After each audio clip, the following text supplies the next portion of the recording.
Hello, and thank you for joining me for an update from Tower Health regarding the COVID-19 vaccine. I'm your host, Therese Suker, Tower Health Executive Vice President and Chief Operating Officer.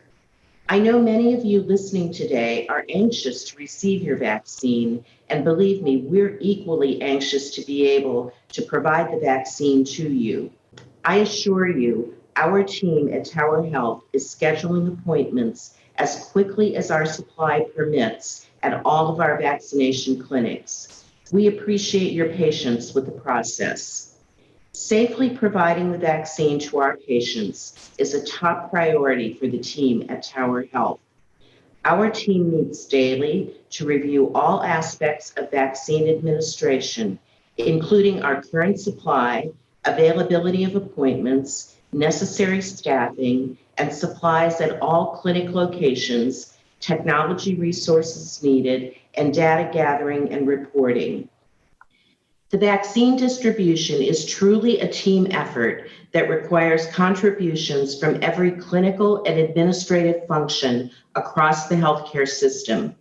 Joining me today for this important update is Mary Agnew, Tower Health Chief Nursing Officer, and Dr. Deborah Powell, Chief of Infectious Disease and Medical Director of Infection Prevention. Thank you both for being here today. Good morning, Therese.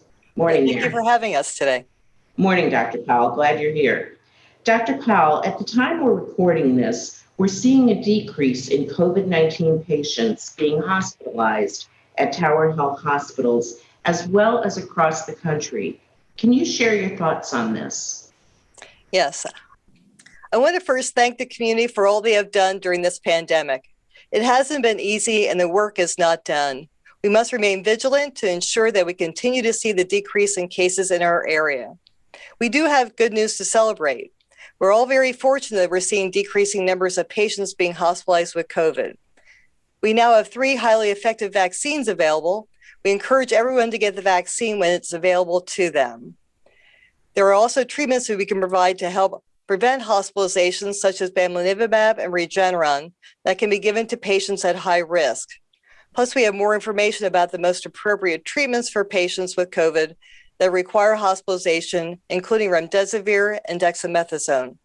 Until these numbers decrease further, we must continue to wear masks, socially distance ourselves from others, and wash our hands. Thank you, Dr. Powell. You mentioned the importance of the vaccine. Can you take a moment to share with our listeners how the COVID vaccine works? And with the approval of the new Johnson & Johnson vaccine, can you explain how that vaccine differs?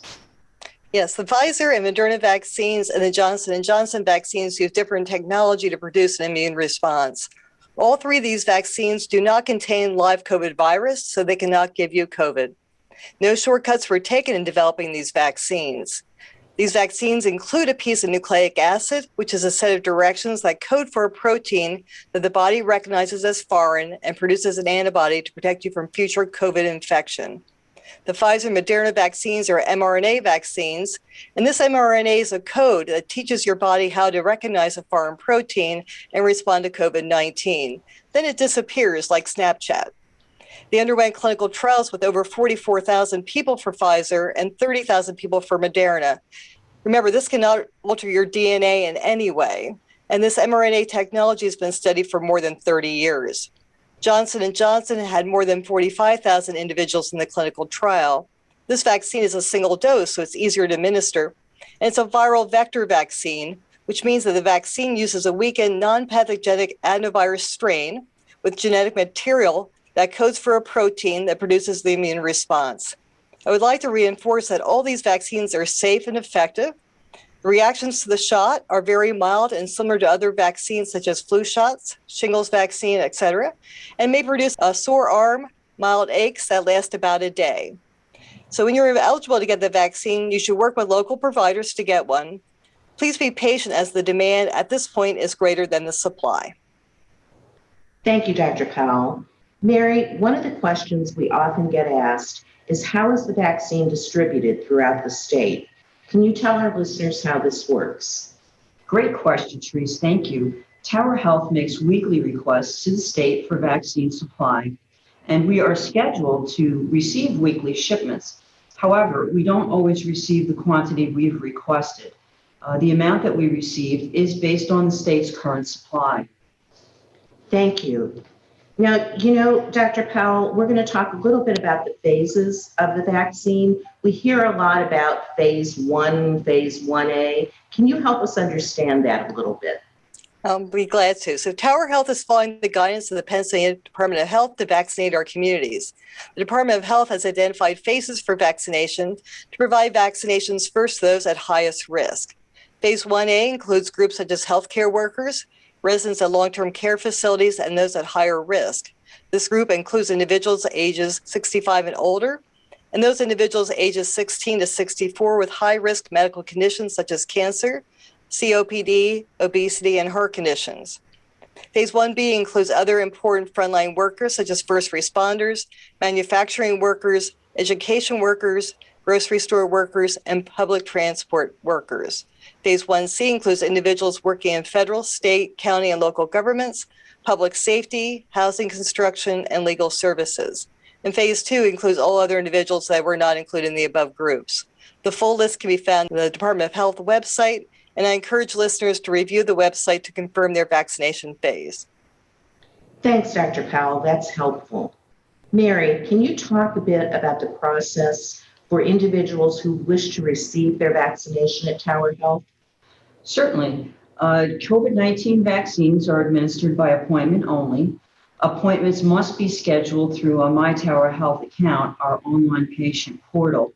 If you do not currently have a My Tower Health account, it's easy to create one. You can find instructions on our website at towerhealth.org.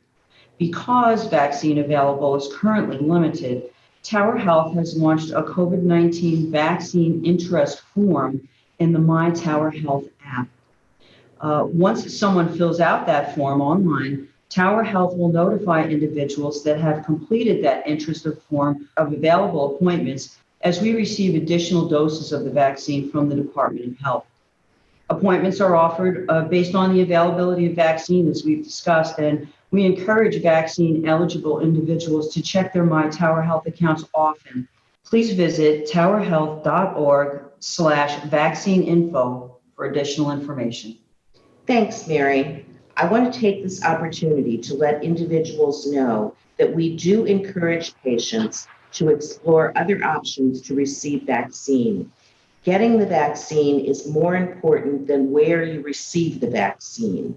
If you can find the vaccine at local pharmacies or supermarkets, please do so. That's a great point, Therese. We're all working together to vaccinate our community quickly so we can help stop the spread of the virus and keep our community members healthy. From the beginning of the COVID-19 pandemic, Tower Health has been on the receiving end of so many kind gestures from our communities. They generously donated PPE, meals, and snacks to frontline employees and sent so many kind words and encouragement when the team needed it most. The generosity of our community was never more evident than when we requested community volunteers to assist at our COVID-19 vaccination clinics. I agree, Therese. It was an incredible response. We put out a call for clinical and administrative volunteers and received more than 500 volunteer applications in 1 week. We were just overwhelmed by the support of the community. It means so much to us. The onboarding process for volunteers has begun. If you have volunteered and haven't heard from us, please be patient. We're still working through the volume of applications that we received. And I'm pleased to say we are not currently seeking additional volunteers because we have so many. Thank you. At Reading Hospital, we also had 10 student nurses from the Reading Hospital School of Health Sciences that are working as COVID vaccine clinic technicians to help administer the vaccine. And also freshmen students from the school are serving as observers in the clinic, helping with paperwork and monitoring for side effects of the vaccine. It's been such a heartwarming community response. We're so grateful to all the volunteers, the students from Reading Hospital School of Health Sciences, and all the Tower Health team members that make our vaccine clinics possible. Your commitment is admirable, and I sincerely thank you. Dr. Powell and Mary, I really appreciate you being here today. Mary, is there anything you'd like to add before we close? I would. The COVID-19 pandemic has been challenging for everyone, personally and professionally, and I really want to thank the community for their ongoing support. This was essential, and I thank you. And I also want to encourage individuals to please continue to wear a mask, wash your hands, and socially distance. We know these measures are effective and keep us safe.